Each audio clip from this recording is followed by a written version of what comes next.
Scrooge took his melancholy dinner in his usual melancholy tavern, and having read all the newspapers and beguiled the rest of the evening with his banker's book, went home to bed. He lived in chambers which had once belonged to his deceased partner. They were a gloomy suite of rooms, in a lowering pile of building up a yard. The building was old enough now, and dreary enough, for nobody lived in it but Scrooge, the other rooms being all let off as offices.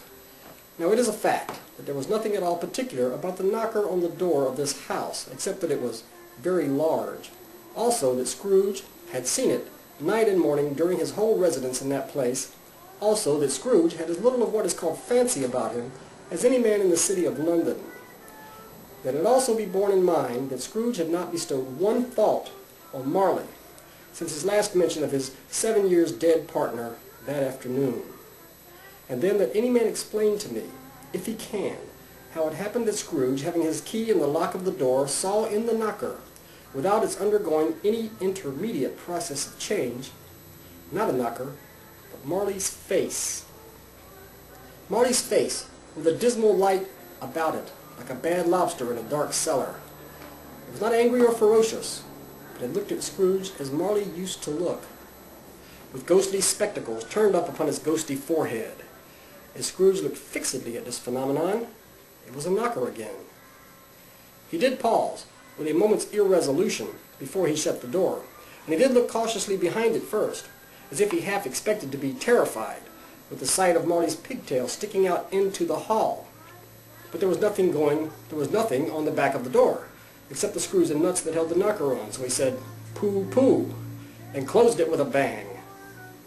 The sound resounded through the house like thunder. Every room above, and every cask in the wine merchant's cellars below, appeared to have a separate peal of echoes of its own. Scrooge was not a man to be frightened by echoes. He fastened the door, and walked across the hall and up the stairs, slowly too, trimming his candle as he went. Up Scrooge went, not caring a button for its being very dark. Darkness is cheap, and Scrooge liked it. But before he shut his heavy door, he walked through his rooms, to see that all was right. He had just enough recollection of the face to desire to do that. Sitting room, bedroom, lumber room, all as they should be. Nobody under the table, nobody under the sofa.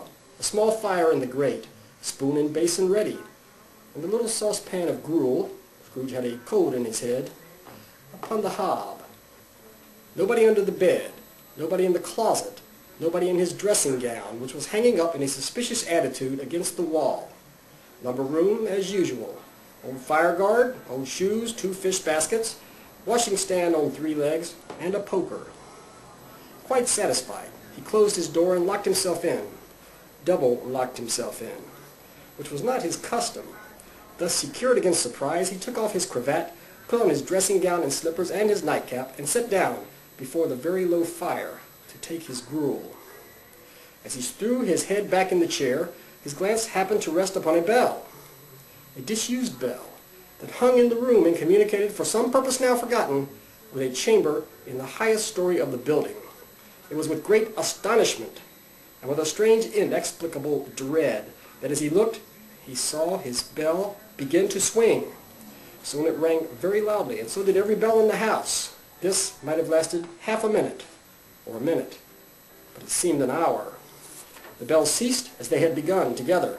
They were succeeded by a clanking noise, deep down below, as if some person were dragging a heavy chain over the casks in the wine merchant's cellar. Scrooge then remembered to have heard that ghosts in haunted houses were described as dragging chains. The cellar door flew open with a booming sound, and then he heard the noise much louder on the floors below, then coming up the stairs, then coming straight towards his door. "It's humbug still," said Scrooge. "I won't believe it."